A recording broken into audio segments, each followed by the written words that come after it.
வணக்கம். செக்கப் மருத்துவ நிகழ்ச்சிக்கு அனைவரையும் வரவேற்கிறோம். இன்றைய நிகழ்ச்சியில் பார்க்கின்சன்ஸ் அதாவது நடுக்கவாதம் இந்த பிரச்சனை குறித்து நாம் பேச இருக்கிறோம்.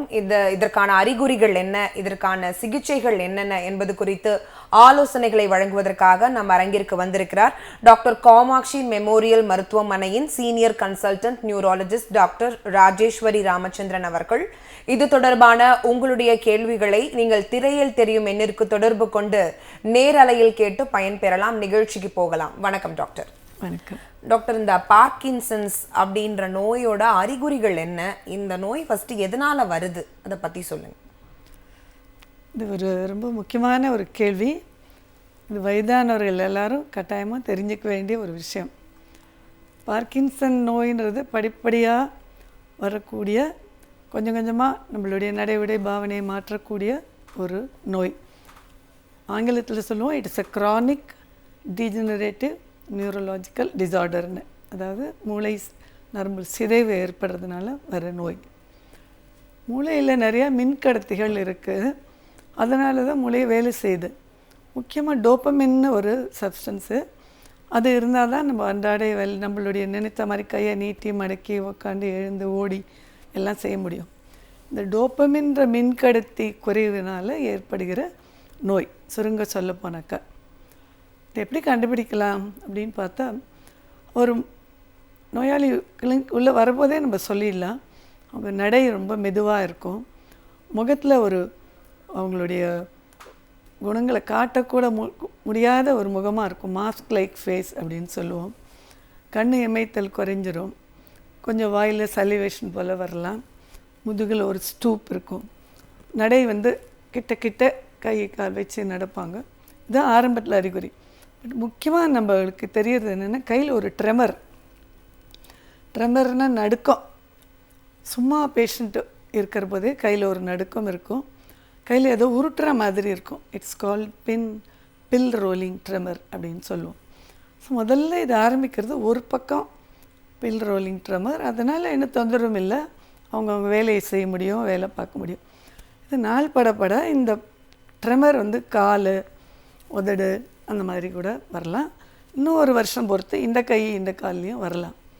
அதுக்கு பிற்பாடு அவங்க தசை நார்கள்லாம் ரொம்ப ஸ்டிஃப் ஆகிடும், அவங்களுக்கு ரிஜிடிட்டின்னு சொல்லுவோம் நம்ம.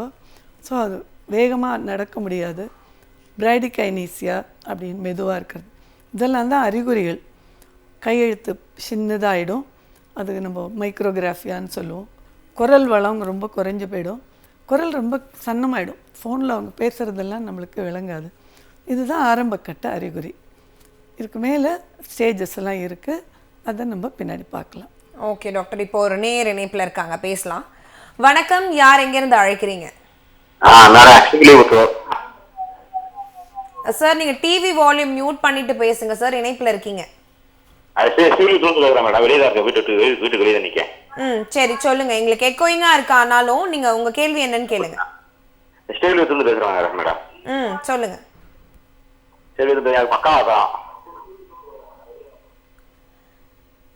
சார் உங்களோட டிவி வால்யூம் நீங்க மியூட் பண்ணிட்டு பேசுங்க, நீங்க வெளியே இருந்தாலும் எங்களுக்கு எக்கோ ஆகுது. உங்க கேள்வியை கேளுங்க. மேடம் பக்கவாதம் வந்தது, எனக்கு இப்போ 4-5 வருஷம் ஆச்சு. லெஃப்ட் கை மட்டும் விரல் கொஞ்சம் சொல்ல மாட்டேங்குது. சொல்லுங்க. பக்கவாதம் 4-5 வருஷம் ஆச்சு. லெஃப்ட் கை மட்டும் விரல் கொஞ்சம் சொல்ல மாட்டேங்குது, மடக்கி நீட்ட முடியல. அதனால 4-5 வருஷம் ஆச்சு. ஓகே, டாக்டர் கிட்ட போயிட்டு இருக்கீங்களா? இல்ல போகல மேடம். இப்போ இந்த கொரோனா அந்த பால் ட்ரீட்மெண்ட் எடுக்கல. இப்போ கவர்மெண்ட் ஹாஸ்பிட்டல் பார்த்துட்டு பிசியோதெரபி பண்ணிட்டு மாத்திரை இப்போ தான் 1 மாசம் வாங்கி போட்டுட்டு இருக்கேன். சரி, உங்க வயது என்ன சார்? ஏஜ் 44. ஓகே ஓகே, நீங்க தொடர்ந்து நிகழ்ச்சியை பாருங்க, டாக்டர் உங்களுக்கான ஆலோசனையை வழங்குவாங்க.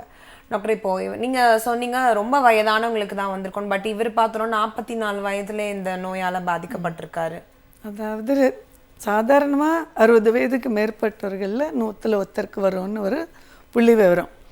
ஆனால் இளைஞர்களுக்கும் வரலாம். ஆனால் இவர் சொல்கிறது பக்கவாதம்ன்றது, ஒரு பக்கம் ஸ்ட்ரோக்குன்றது கூட பக்கவாதம்னு தான் நம்ம சொல்லுவோம். ஓகே, இப்போ நம்ம டிஸ்கஸ் பண்ணுற பார்க்கின்சன் நடுக்குவாதம். அவர் இதை தான் சொல்கிறாரான்றது எனக்கு அவர் கேள்வியில் தெளிவாக இல்லை. இப்போ பக்கவாதம்ன்றது நல்லா இருக்கிற ஒருத்தருக்கு திடீர்னு பிபி ஏறினாலோ, சுகர் அதிகமாக இருந்தாலோ, ஸ்மோக் பண்ணுறவராக இருந்தாலோ ஒரு கை கால் திடீர்னு விழுந்து போயிடலாம், பேச்சு போயிடலாம். அதுக்கப்புறம் ஒரு 6 மாதத்துக்குள்ளே கொஞ்சம் கொஞ்சமாக ரெக்கவர் ஆகிடும். அதுக்கு பேர் ஸ்ட்ரோக். அந்த பக்கவாதம் வேறு.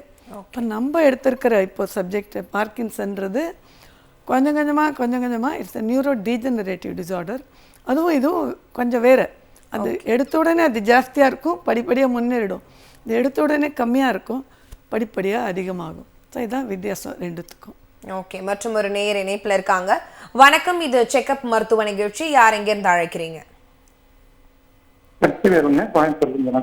சொல்லுங்க சார், உங்களோட கேள்வி என்ன? அதாவது ஏதோ டென்ஷன் கோபமானா கைகளெல்லாம் அப்படியே நடுங்குது. திடீர்னு ஒருத்தர் கூட சண்டை வந்தா கைகளெல்லாம் நடுங்குது, டென்ஷன் ஆனா கைகால் நடுங்குது. இப்போ ஒரு திடீர்னு ஒரு தண்ணி மோந்து குடிக்கிற டம்ளர் எடுத்தா கைகால் நடுங்குது. அந்த மாதிரி இதுக்கு என்ன சொல்யூஷன் மேடம்? உங்களோட ஏஜ் என்ன சார்? 55. 55. இதை தவிர்த்து வேற ஏதாவது பிரச்சனை இருக்குங்களா? இல்ல மேடம், இது ஒண்ணுதான். ஓகே, நீங்க தொடர்ந்து நிகழ்ச்சியை பாருங்க. சொல்லுங்க டாக்டர். இது ஒரு நல்ல அருமையான கேள்வி. நம்ம வந்து நடுக்கம்னு சொல்கிறோம் இல்லையா? இந்த நடுக்கன்றது நம்ம பரீட்சைக்கு போகிறபோது கை நடுங்கும், புதுசாக ஒரு கேள்வி யாரான்னு கேட்டுட்டாங்கன்னா கை நடுங்கும், ஆஃபீஸில் வந்து நம்ம ஆஃபீஸர் நம்மளை திட்டாருன்னா கை நடுங்கும், வீட்டிலே ஒய்ஃபோட சண்டை போட்டால் நடுங்கும். அது கை நடுக்கும், உடம்பு ஃபுல்லாகவே நடுங்கும், உதடு நடுங்கும், 2 கை நடுங்கும்.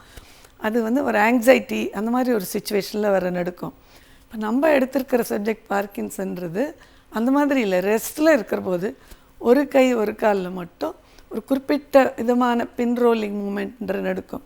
ஸோ இந்த நடுக்கன்றது பொது, ஆனால் இந்த நடுக்கம் வேறு, அந்த நடுக்கம் வேறு. ஸோ அதுதான் வித்தியாசம். அதே போல் தைராய்டுன்னு ஒரு கண்டிஷன் இருக்குது. அதில் நிறையா தைராய்டு சுரக்கிற போது கை நடுக்கும், ஃபைன் ட்ரெமர். அதே போல் ஆல்கஹால் ரொம்ப போடுறவங்களுக்கு ஃபைன் ட்ரெமர் வரும். ஸோ எல்லா நடுக்கமும் பார்க்கின்சன் நோய் அல்ல. பார்க்கின்சன் நோய்ன்றது ஒரு குறிப்பிட்ட அட்ரெஸ்ட் இருக்கிற ட்ரெமர். அந்த ட்ரெமருடைய டைப்பே வேறு. ஐயா இப்போ சொன்ன டைப்பே வேறு. அது நம்ம கேஸை பார்த்தா நம்ம உறுதிப்படுத்திக்கலாம். இது தொடர்பாக நீங்கள் உங்களுடைய சந்தேகங்களை திரையில் தெரியும் எண்ணிற்கு தொடர்பு கொண்டு நேரலையில் கேட்டு பயன்பெறலாம். தற்பொழுது இணைப்பில் இருக்கும் நேருடன் பேசலாம். வணக்கம், யார் எங்கிருந்து அழைக்கிறீங்க? என் பேர் ஸ்ரீதர், பேசுறேம்மா. சொல்லுங்க, உங்களோட கேள்வி என்ன சார்? சார், விரல்ல வந்து பார்க்கின்சன்ங்கிறது வந்து கையில வரும், காலில் வருமா, இல்ல தனியா வந்து கையில மட்டும்தான் வருமா? ஓகே, மோரோவர் அடுத்த கேள்வி என்னன்னா, எனக்கு வந்து தோலை வந்து துடிதுடிப்பு இருந்துகிட்டே இருக்கு. ஐ எம் சுகர் பேஷண்ட் பேசிக்கா. ஸோ அதனால வந்து அதனுடைய எஃபெக்ட் வந்து என்ன மாதிரி இருக்கும், பிளஸ் வந்து இதுக்கு கியூர் ஏதாவது உண்டா? What is the observation by the doctor? உங்களுடைய முதல் கேள்விக்கு நான் முதல்ல சொல்கிறேன். பார்க்கின்சன் ஆரம்பத்தில் ஒரு கையில் தொடங்கும், ஒரு பின் ரோலிங் ட்ரெமர் நான் சொன்னேன். இந்த ட்ரெமர் நாளாவட்டத்தில் அந்த வலது கையில் தொடங்கிட்டோன்னா வலது காலுக்கு பரவும். இன்னும் கொஞ்ச நாள் போனால் இடது கை இடது கால் வரும். ஸோ ஆரம்பத்தில் இட்ஸ் அன் ஏசிமெட்ரிக்கல்.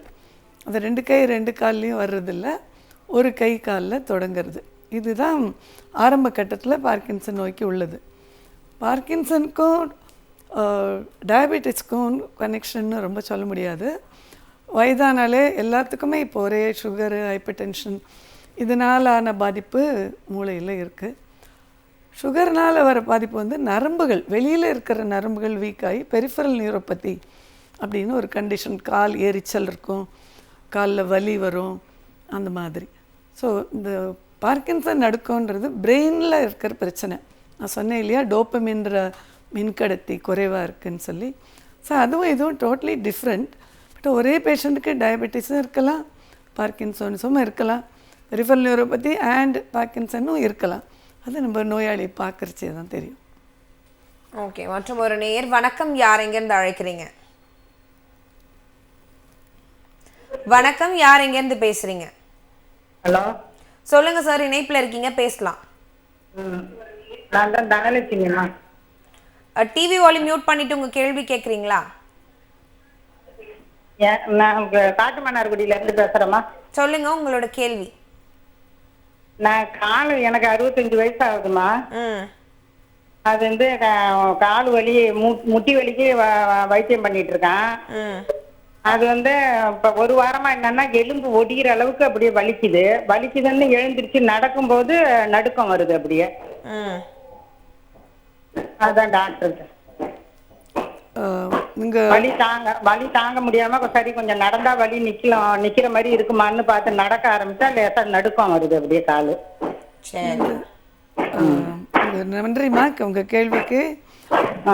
தேங்க்யூ. வலியினால் வர நடுக்கம் வேறம்மா.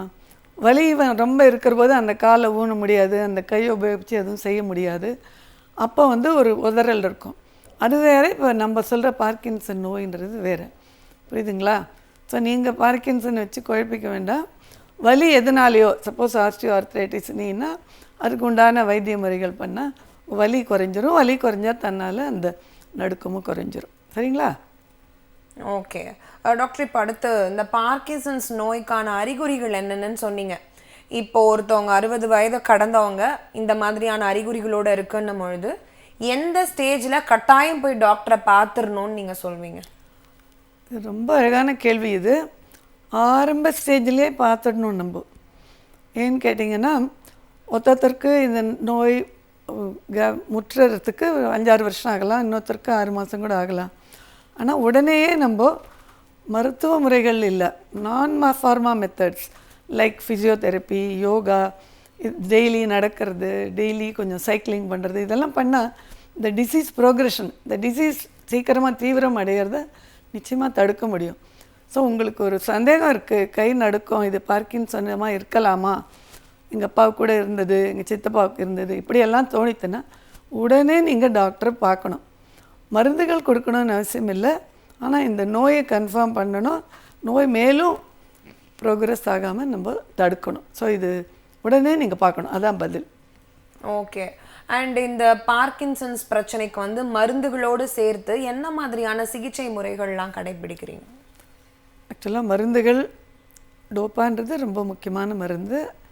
அது தவிர நம்ம என்ன சொல்கிறோம், ஃபிசியோதெரப்பி, யோகா தெரப்பி, அதுக்கப்புறம் சைக்கிளிங், அதுக்கப்புறம் சின்ன சின்ன வேலை கையில் நம்ம பண்ணுறது, அதாவது அவங்கள ரெஸ்ட்டில் கொடுக்காம அவங்கள நடக்க வைக்கிறது, இந்த மாதிரி அவங்க பண்ணியாதான் அவங்க கை கால் வந்து ஸ்டிஃப்னஸ் குறைஞ்சி பழையபடி இருக்க முடியும். முக்கியமாக கை விரல்கள் உபயோகம் இல்லைன்னா அன்றாட வேலைக்கு ரொம்ப கஷ்டம். ஒரு சாதம் செய்கிறதுக்கோ, சாப்பிட்றதுக்கோ, தலை செய்வதுக்கோ ரொம்ப சிரமப்படுவாங்க. ஸோ கை விரல்களை நம்ம சட்டிலாக நல்லா வச்சுக்கணும். கை விரல்களுக்கு சில எக்ஸசைஸ் இருக்குது. இப்போ ஒரு பல்லாங்குழி விளையாடுறது, இல்லை காய்கறி நறுக்கிறது, இல்லை பூ தொடுக்கிறது, இல்லை பெண்களாக இருந்தால் ஒரு கோலம் போடுறது, இதெல்லாம் நம்ம அனாவசியம்னு நினைக்கக்கூடாது. இது எல்லாமே ஒரு எக்ஸசைஸ். கைக்கு காலுக்கு அன்றாட நடக்கிறது. சைக்கிளிங் முக்கியமாக, நடுக்கத்துக்கு முக்கியமாக சைக்கிளிங் தான். வீட்டுக்குள்ளேயே நம்ம ஸ்டேஷ்னரி சைக்கிள் வச்சு மார்னிங் 20 மினிட்ஸ், ஈவினிங் 20 மினிட்ஸ். இதுபோல் உறக்க படிக்க சொல்கிறோம், குரல் வளம் வர்றதுக்கு. அன்னாட எழுத சொல்கிறோம், ஹேண்ட் ரைட்டிங் இம்ப்ரூவ் ஆகிறதுக்கு. பாட சொல்கிறோம், பேச சொல்கிறோம். முக்கியமாக ஏன்னா பேச்சே கொஞ்சம் நாளில் நம்மளுக்கு புரியாமல் போயிடும். அதுவும் ஃபோனில் பேசுறச்சே ரொம்ப கஷ்டம் அவங்க சொல்கிறது புரியறதுக்கு. ஸோ அன்றாட பேசி பழகணும், பாடி பழகணும், எழுதி பழகணும், உறக்க படித்து பழகணும். இப்படியெல்லாம் தான் நம்ம சொல்கிறோம். ஒன்றுத்துக்கும் ஒரு 10 நிமிஷம் அவங்க அலாட் பண்ணி, முக்கியமாக சைக்கிளிங்க்கு, அப்புறம் ஃபிசியோதெரப்பி அட்லீஸ்ட் வாரத்துக்கு 3 நாள், மார்னிங் 1 ஹவர், ஈவினிங் 1 ஹவர் பண்ணியாச்சுன்னா நல்ல பலன் கிடைக்கிறது நம்மளுக்கு. ஓகே டாக்டர், இப்போது மற்றும் ஒரு நேயர் இருக்காங்க. வணக்கம், யார் எங்கேருந்து அழைக்கிறீங்க?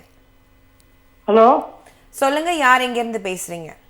நான் மங்களா பள்ளிக்கரணையிலேருந்து பேசுறேன். சொல்லுங்க, உங்களோட கேள்வி என்ன? என்னோட கேள்வி வந்து இது ஜெனட்டிக்கலா இருக்கா, இது பரம்பரை வியாதியான்னு தெரியணும். சரி, ஓகேங்க, தொடர்ந்து நிகழ்ச்சியை பாருங்க, டாக்டர் உங்களுக்கான பதிலை சொல்லுவாங்க. இது ரொம்ப ரொம்ப முக்கியமான கேள்வி. அதாவது பரம்பரையில் இப்போது புது கிளாசிஃபிகேஷன் இந்த பார்க்கின்சன். முன்னாடியெல்லாம் இது கிளினிக்கல் தான் டயக்னோசிஸ், பார்த்த உடனே சொல்லிடலாம் அப்படிலாம் சொல்லுவாங்க. இப்போ லேட்டஸ்ட்டு கிளாசிஃபிகேஷன் என்னன்னா, அவங்களுடைய ஜெனட்டிக் மேக்கப் பார்க்கணும் அப்படின்னு. குறிப்பிட்டதாக ஒரு 5-6 ஜீன்ஸ் இருக்குது, அதை ஜீன் மேப்பிங் ஸ்டடீஸ் பண்ணி பார்க்கணும்.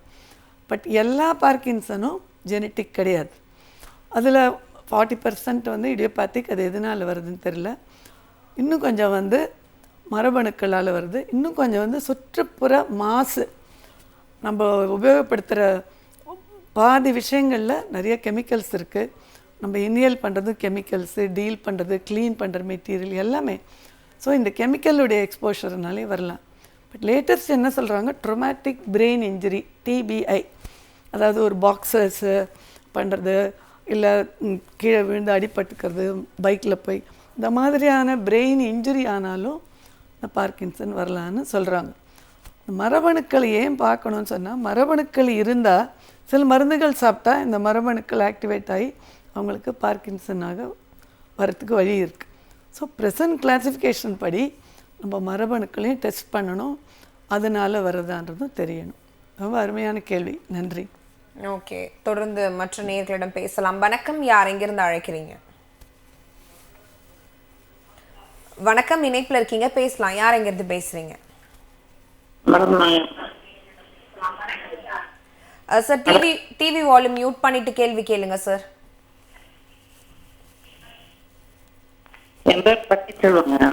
சொல்லுங்க, உங்க கேள்வி என்ன?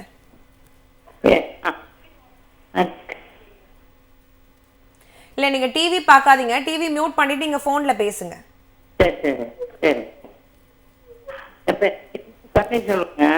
சொல்லுங்க. நான் தேர்ட் இயர் படிக்கிறான். ஆனா 15 நாளைக்கு ஒரு தடவை ஒரு ஊசி போடுறோம். அது எப்படி மேடம்? அது வந்து ஃபுல்லா ஊசி போட்டு மருத்துவம் எடுத்துக்கிட்டே இருக்கணுமா, இல்லைன்னா அது எப்போ சரியாகும் மேடம்? திரும்ப ஒரு முறை உங்க கேள்வி கேக்குறீங்களா? அதாவது ரொமாட்டிக் ஃபீவர், அதாவது கால்வலி காய்ச்சல் அப்படின்னு சொன்னாங்க, அதுக்கு பேரு. 3 படிக்கும் போது வந்தது அவனுக்கு. இப்ப காலேஜ் வந்து தேர்ட் இயர் படிக்கிறான். அதுக்கு வந்து மருத்துவம் பார்த்துக்கிட்டு இருக்கோம். அது வந்து எப்ப வந்து சரியாகும் என்னன்னு கேட்டா, இதுக்கு பார்த்துக்கிட்டு தான் இருக்கணும் அப்படிங்கிறாங்க. அதான் எப்ப இது எப்படி மேடம், இதுக்கு மருத்துவம் வேற இருக்கா? இது நம்ம டாபிக் ரிலேட்டடா டாக்டர்? இல்லை, இது முற்றிலும் வேற டாபிக்குங்க. இது நம்ம பேசுறது வந்து chronic degenerative disorder of the brain, பார்க்கின்சன்னு. இது ருமேட்டிக். நீங்கள் உங்கள் மருத்துவர் என்ன சொல்கிறாரோ அந்த அணுகுமுறை தான் சரி, அதை ஃபாலோ பண்ணுங்கள் ப்ளீஸ். ஓகே டாக்டர், இப்போ நீங்கள் முன்னாடி குறிப்பிடும் பொழுது எல்லா பார்க்கின்சன்ஸும் ஜெனட்டிக்கல் கிடையாதுன்னு சொல்லியிருந்தீங்க. பார்க்கின்சன்ஸில் என்னென்ன வகைகள் இருக்குது? இது கூட ரொம்ப முக்கியமான கேள்வி. அது எப்படி பிரிப்போம்னா, அந்த இடியோபேத்திக் பார்க்கின்சன்னா நம்மளுக்கு ரீசன் தெரியலை. ஓகே, அதுக்கப்புறம் ரீசன் தெரியறது இப்போ மரபணுக்கள் அது இதெல்லாம் சொல்லி முடிச்சிட்டோம். இன்னொன்று வந்து பார்க்கின்சன் ப்ளஸ்ன்னு ஒன்று இருக்குது. அது எப்படின்னா பார்க்கின்சன் மாதிரியே ப்ரெசென்ட் பண்ணோம், ஆனால் பின்னாடி மீதி காம்ப்ளிகேஷனும் வந்து முழுங்கிறதுல ப்ராப்ளம் வந்து டிமென்ஷியான்ற அறிவெல்லாம் குறைஞ்சி ரொம்ப சீக்கிரம் அவங்களுடைய டிசீஸ் ப்ரோக்ரஸ் ஆகி 2-3 வருஷத்துல ரொம்ப கஷ்டப்பட்டு முடிச்சிருவாங்க. இதுவும் தவிர ஒன்று இருக்குது, அது ட்ரக் இன்டியூஸ்ட். இப்போது சைக்கியாட்ரிக் பேஷண்ட்ஸ் எல்லாம் எடுத்திங்கன்னா ரொம்ப வருஷம் 20 வருஷம் 30 வருஷம் மருந்துகள் சாப்பிட்ற போது அந்த மருந்துகளால் ஏற்படுற பார்க்கின்சன்னு ஒன்று இருக்குது. அது கொஞ்சம் மைல்டாக இருக்கும். அந்த மருந்துகளை நிறுத்தினாலோ மாற்றினாலோ பார்க்கின்சன் நோய் ப்ரோக்ரஸ் ஆகிறது தடுக்கலாம். ஸோ பார்க்கின்சன்லேயே நிறைய டைப் இருக்குது. அதை நம்ம உறுதி பண்ணிட்டா தான் இந்த பேஷண்ட்டுக்கு நல்லா ஆகுமா, எவ்வளோ சீக்கிரம் நல்லா ஆகும், என்ன பண்ணணுன்றதை நம்ம சொல்ல முடியும். ஸோ டைப் ஆஃப் பார்க்கின்சனை உறுதி பண்ணிக்கணும். நீங்கள் கேட்ட கேள்வி ரொம்ப சரியான கேள்வி. ஓகே, அண்ட் பார்க்கின்சன்ஸோட ஸ்டார்டிங் ஸ்டேஜே இந்த கை நடுக்கம்னு சொல்லியிருந்தீங்கல்ல, இதை வந்து நம்ம வீட்டிலையே வந்து இதை கண்ட்ரோல் பண்ணுறதுக்கு ஏதாவது ஒரு டிப்ஸ் மாதிரி ஏதாவது ஒரு ஒர்க் அவுட்ஸ் ஏதாவது இருக்குங்களா? இல்லை, இப்போ எனக்கு தெரிஞ்ச சைக்கிளிங் கன்சிடரபிளி ரெடியூசஸ் ட்ரெமர்ஸ். அது தவிர நம்ம டெய்லி எக்ஸசைஸ், டெய்லி நடந்து ரத்த ஓட்டம் நல்லா இருந்து ஸ்விம்மிங் பண்ணி ஆங்ஸைட்டி லெவலை குறைச்சி மசில் டென்ஷன்லாம் குறைச்சாலே அவங்களுக்கு ட்ரெமர் குறைஞ்சிரும். ட்ரெமர் வந்து முக்கியமாக பாதி வந்து மனசுனால் ஏற்படுறது தான் ஆங்ஸைட்டி, பாதி வந்து நோய். பட் சைக்கிளிங் தான் இப்போ லேட்டஸ்ட் சொல்கிறாங்க. ஸ்டேஷ்னரி சைக்கிள் வந்து daily morning 20 minutes, evening 20 minutes பண்ணியாச்சுன்னா பார்க்கின்சன் பேஷண்ட்ஸ்க்கே குறையுது. இப்போ மற்ற பேஷண்ட்டுக்கும் நிச்சயமாக குறையும். அதுக்கு மெடிக்கேஷன்ஸும் இருக்குது, மருந்துகளும் கரெக்டாக. சப்போஸ் தைராய்டுனாலன்னா தைராய்டுக்கு உண்டான மருந்து, இல்லை எதனால் அனிமியா இருக்கான்னு இல்லை ஆல்கஹாலா என்னன்னு பார்த்துட்டு அதுக்கு உண்டான வைத்தியத்தை பண்ணால் கட்டாயமாக கண்ட்ரோல் பண்ண முடியும் ட்ரெமர். வணக்கம், யார் எங்கேருந்து அழைக்கிறீங்க? Hello madam. சொல்லுங்கள் சார், உங்களோட கேள்வி என்ன? எனக்கு வயது திருவற்றூர்லேருந்து பேசுகிறேன், குமார். சொல்லுங்க. 65 வயசு ஆகுது. ரைட் ஹேண்ட்ல ஒரே ஒரு தடவை வந்து எனக்கு நரம்பு ஏதோ அப்படியே எகிற மாதிரி இருந்தது. அப்படியே குச்சி ஒரே ஒரு முறை தான். வேற எனக்கு சுகரோ பிபி எதுவும் கிடையாது. சரி. நார்மலா வாக்கிங்லாம் போவேன், 5 கிலோமீட்டர் நடப்பேன், ஒரு ப்ராப்ளம் தான். இதுதான் ஒரு வாட்டி வந்தது. அதுல எனக்கு கொஞ்சம் பயம் வந்தது. இப்போ இது உங்க இதை இதெல்லாம் பார்த்தேன். அது என்ன டாக்டர்கிட்ட கேட்டு. ஓகே. ஐயா நீங்கள் பயப்படவே தேவையில்லை. நீங்கள் சொன்ன எதுவுமே பார்க்கின்சன் அப்படின்ற நோயுடைய அறிகுறியில் ஃபிட் ஆகலை. ஓகே. சாதாரணமாக சர்விக்கல் ஸ்பாண்டிலோசிஸ்னு கழுத்தில் இருக்கிற திசு வெளியே வந்தால் நரம்பு அமுத்தினா தான் இந்த மாதிரி திடீர்னு ஒரு கை வலி அந்த மாதிரி வரும். அப்புறம் தன்னால் சரியாயிடும். அதுக்கப்புறம் ஒன்றுமே இருக்காது. ஸோ ஒரு முறை வந்து அப்புறம் ஒன்றும் இல்லைன்னா அது பார்க்கின்சன் நோய் அல்ல. சரிங்களா? நீங்கள் செக் பண்ணிக்கோங்க, கழுத்தில் நரம்பு எதுவும் பிரச்சனை இருக்கா, ஸ்பாண்டிலோசிஸ் இருக்கான்னு பார்த்துக்கோங்க. ஓகே. இப்போது பொதுவாக வந்து 60 இயர்ஸ்க்கு மேலே தான் இந்த பிரச்சனை வரப்போகுதுன்னா இது வராமல் தடுக்கிறதுக்கு நம்ம ஏதாவது பண்ண முடியுங்களா? Like healthy life style, food habits என்னெல்லாம் கடைப்பிடிச்சா இது வராமல் தடுக்க முடியும்? ஆக்சுவலாக ஹெல்தி லைஃப் ஸ்டைல் இருந்தால் நிறையா இதை ப்ரிவெண்ட் பண்ண முடியும். டெய்லி நடக்கிறோம், டெய்லி ஸ்விம்மிங் போகிறோம், டெய்லி சைக்கிளிங் பண்ணுறோம், வீக்லி அட்லீஸ்ட்டு யோகா பண்ணுறோம். இதெல்லாம் பண்ணினாலே முக்கால்வாசி நரம்பு வியாதிகள், சுகரு, பிபி எல்லாத்தையுமே கண்ட்ரோல் பண்ண முடியும். So life style plays a very very very important role. இப்போ ஜெனட்டிக்காக நம்ம ஒன்றும் பண்ண முடியாது, மரபணுக்கள். பட் மரபணுக்களை ஆக்டிவேட் பண்ணுறது இந்த லைஃப் ஸ்டைல், ஃபுட் இதெல்லாம் தான். ஸோ சரியான ஆகாரம் சாப்பிட்டு, சரியான வகையில் நம்ம மூளைக்கு நல்ல தூக்கம் கொடுத்து, நல்ல எக்ஸசைஸ் பண்ணி, சரியான உணவுகளை உண்டு, மனசை வந்து சாந்தமாக நம்ம வச்சுனாலே இந்த நோய்கள்லாம் வரவே வராது. அட்லீஸ்ட் குறைக்க முடியும். So daily life style plays a very important role. Okay doctor. இப்போது பார்க்கின்சன்ஸ் நோயால் பாதிக்கப்படுறவங்கள பார்த்துக்கிற கேர்டேக்கர்ஸ்க்கு என்ன முக்கியமாக அவங்க மனசில் இருக்க வேண்டியது, அவங்களுக்கு நீங்கள் சொல்கிற சஜஷன்ஸ் என்னென்ன? எனக்கு ரொம்ப பிடிச்ச டாபிக் நீங்கள் கேட்டுட்டீங்க, ரொம்ப சந்தோஷம். ஆக்சுவலாக பேஷண்ட்டை விட அந்த பேஷண்ட்டை பார்த்துக்கிறவங்க உதவியாளர், கேர்டேக்கர், அவங்க பாடு ரொம்பவே கஷ்டம். அவங்களுக்கு எப்படின்னு சொன்னால் இவங்களுக்கு வேலைக்கு எக்ஸசைஸ் பண்ண சொல்லணும், மருந்து சாப்பிட சொல்லணும். எழுந்து நடனா இவங்க சோம்பப்படுவாங்க, வலிக்குதுன்னுவாங்க, நடந்தால் தள்ளுது, விழுந்துருவேன்னுவாங்க. அவங்கள பாத்ரூம் கூட்டின்னு போகிறது, குளிக்க வைக்கிறது, சாப்பிட வைக்கிறது எல்லாமே அந்த கேர்டேக்கருக்கு ஒரு சேலஞ்சு தான். ஸோ கேர்டேக்கருக்கு இந்த நோயை பற்றி நல்லா தெரிஞ்சிருக்கணும், இந்த நோயாளிகளை எப்படி கவனிக்கணும்னு தெரிஞ்சிருக்கணும். பொறுமை வேணும் முதல்ல. ரெண்டாவது வந்து எப்படி அவங்கள டேக்கிள் பண்ணணும், எப்படி எக்ஸசைஸ் பண்ண வைக்கணும், எப்படி அவங்கள ப்ரோக்ரஸ் ஆகாமல் பார்த்துக்கணும் அப்படின்றதும் அவங்களுக்கு தெரிஞ்சிருக்கணும். ஸோ கேர்டேக்கர் சைக்காலஜி, அவங்க வந்து பேர்ன் அவுட் ஆகிடக்கூடாது. ஸோ அவங்களுக்கும் இடையில கொஞ்சம் ஒரு 10 நாள் லீவ் கொடுத்து அனுப்பணும். அவங்களே ஃபுல்லாக டேயும் பாரு நைட்டும் பாருன்னு சொல்லிட்டான்னா ரொம்ப கஷ்டம். நைட் தூக்கம் அவங்களுக்கு இல்லைன்னா டேயில் அவங்களால பார்த்துக்கிறது ரொம்ப சிரமம். ஸோ இது கேர்டேக்கருடைய சிரமமும் தெரியணும் எல்லாருக்கும். பட் கேர்டேக்கர் ரோல் சரியான மருந்து கொடுப்பது, சரியான எக்ஸசைஸ் கொடுப்பது, சரியான ஆகாரம் கொடுப்பது, அவங்கள முழுங்க வைக்கிறது, இது விழாமல் பார்த்துக்கிறது, அவங்களும் பேர்ன் அவுட் ஆகாமல் இருக்கிறது, அவங்களுக்கு எக்ஸசைஸ் எல்லாம் கொடுக்குறதோடு இல்லாமல் பிரெயின் ஆக்டிவேட் பண்ணுற எக்ஸசைஸஸ் சொல்கிறது, இது மாதிரி நிறையா ரோல் இருக்குது அவங்களுக்கு. ஸோ அவங்களுக்கு ட்ரைனிங் கொடுக்கணும். இன்ஃபேக்ட் காமாட்சி ஹாஸ்பிட்டலில் சப்போர்ட் குரூப்னு ஒன்று வச்சுருக்கோம். அந்த பேஷண்ட்ஸ்க்கு அவங்க கேர்டேக்கர்ஸ் கூட வர்றாங்க. அந்த கேர்டேக்கர்ஸ்க்கு என்ன பண்ணணுன்றது முக்கியமாக நாங்கள் சொல்லி கொடுக்குறோம். ஏன்னா அவங்களுக்கு தெரியணும் அவங்க ரோல் என்ன, அவங்க எப்படி பேஷண்ட்டை பார்த்துக்கணும் அப்படின்னு சொல்லி. Okay doctor. இப்போது 2 நேயர்கள் இருக்காங்க. வணக்கம், யார் எங்கேருந்து அழைக்கிறீங்க? மேடம் பேர் சார். சொல்லுங்கள் சார், உங்களோட கேள்வி என்ன? சார் வயிற்று பகுதி பார்த்தீங்கன்னா நடுவில் பிடிக்குது, அது அப்பப்போ பிடிக்கிற மாதிரி ஒரு உணர்வு. அப்புறம் காலில் தசை பகுதி வந்து பிடிக்குது. இது அது வந்து வயிறு பகுதி பிடிக்கும் போது கால் பகுதியும் இதுலன்னா அதுலன்னா இது அப்படி பிடிக்குது மாற்றி. அது எப்போது ஒரு வாரத்துக்கு ஒரு டைம், 4 நாளைக்கு ஒரு டைம் அப்படி. அது எதனால அப்படி? எல்லா ஸ்கேனு, எக்ஸ்ரே இது எல்லாமே பார்த்துட்டேன், எதை பார்த்தாலும் ஒன்றும் இல்லை தான் சொல்கிறாங்க. ஓகே, உங்களோட ஏஜ் சார்? 34. ஓகே, நீங்கள் தொடர்ந்து நிகழ்ச்சியை பாருங்கள், டாக்டர் உங்களுக்கான பதிலை சொல்லுவாங்க. மற்றும் ஒரு நேயர், வணக்கம், யார் எங்கேருந்து அழைக்கிறீங்க? ஹலோ, சொல்லுங்கள், யார் எங்கேருந்து பேசுகிறீங்க? ஷோலிங்கர்லேருந்து பேசுகிறோம் மேம். சொல்லுங்கள், உங்களோட கேள்வி என்ன? இது லெஃப்ட் சைடுல கொஞ்சம் நர்வஸ் ப்ராப்ளமா இருந்தது, அப்படியே கைக்கு வந்தது, அப்புறம் மறுபடியும் ரைட் சைடு இப்படியே போய் மறுபடியும் ஃபுல்லா பாடி ஃபுல்லாவே அங்கங்க கொஞ்சம் உடம்பு நடுக்கிற மாதிரியே இருக்குது. டென்ஷன் ஆனா வாயெல்லாம் கொஞ்சம் இதுவாகிற மாதிரி இருக்குது. அது என்னன்னு தெரிஞ்சுக்கலாமா? உங்களோட வயது என்னங்க? 40. ஓகே, நீங்க தொடர்ந்து நிகழ்ச்சியை பாருங்க.